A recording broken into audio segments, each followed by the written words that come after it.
Okay, so today I'm going to start reviewing books because I feel like this YouTube channel really needs some extra content, and for all those people that really want more vaporwave documentaries, well, I've just decided I don't really feel like doing them anymore. Uh, so this is basically all you're going to get from now on is just me talking into a camera and talking about books, most likely, or maybe other um, topics that find myself interested in. So I like to showcase that this video that's playing in the background right now is a video on YouTube that I'm currently screen recording called The Library, uploaded by a Duncan Fallowell. So if you're interested in seeing this video in its entirety, you can search it up. I just like to put it on in the background to have something interesting to look at while I'm reviewing this book. So, the book I'm going to be reviewing today is this book right here called The Rise and Fall of Communism, written by Archie Brown. Now, the thing about this book was something I purchased while I was interested in learning about communist history, specifically about the Soviet Union. And as I was interested in it, I decided to buy some books on it, and this is something that popped up in Barnes & Noble when I went there shopping one day. So I decided to read it. I have to say it was a very informative book. It's very dense with a lot of material. The thing about communism that people need to understand is that it's a very subjective political ideology. There's nothing really concrete in terms of its specific economic or political planning in any way, shape, or form. In fact, even in the most basic Marxist terms, communism is really just an idealized utopian world free of all government or any sort of ruling body whatsoever, and people just sort of work together in harmony. The concept that he believes is the step towards communism is known as socialism, which is a heavily bureaucratic and controlling government, which is basically created to limit the growth of big business and of capitalist enterprises. But people don't seem to understand that communism in itself is not an actual political ideology. It's in fact just an idealized utopia. So the fact that there is a communist party or communist political parties in general is actually just doesn't make any sense whatsoever in terms of actually regarding the real definition of what communism means. So going after that, the actual book itself, the author is very impartial in terms of analyzing the communist culture in general.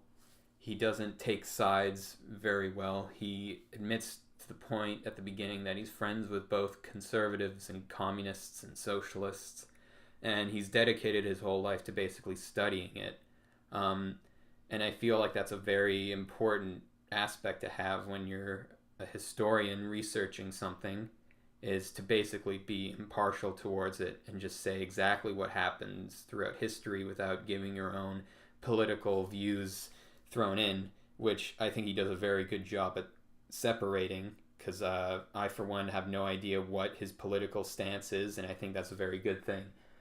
And he basically just showcases the reality that the communist system has failed practically every time it's been implemented in any government body, and he uses this with very concrete and factual based evidence, and even still does not use words or sentences that seem to discredit communism in any way. He just uses the facts and history to prove his points, which I find very meritable.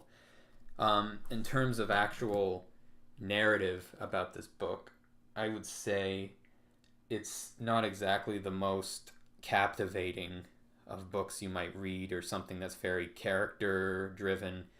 Because if you think about communist history, there's definitely a lot of interesting people to learn about, such as Stalin or General Mao, or basically anyone involved.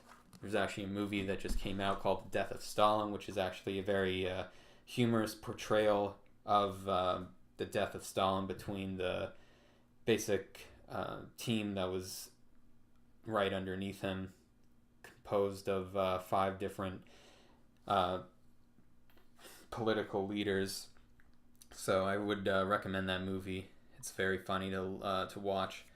But so yeah, this book is definitely very good if you want to learn about what communism is and what it basically did throughout history without being spoon-fed a political doctrine. You should definitely get this book. The one thing I would criticize about it is that it really focuses only on the Soviet Union and a Soviet Union history. It does touch upon Cuba and North Korea and the other Asian countries. It does talk about China quite a bit, but very heavily centered on Russia and Soviet Union in general, which I think, I mean, they barely talked about North Korea. I think it's basically limited to around 2 or 3 pages in the entire book. So if you want a more well-rounded history of communism, you basically have to do your own research and find other books. Or if you want to learn about specific leaders within the communist movement themselves, you should also research those specifically. This book is basically just an overall view of communism in general, and specifically the Soviet Union. So basically, I rate this book 82%. It's a solid, well-written book.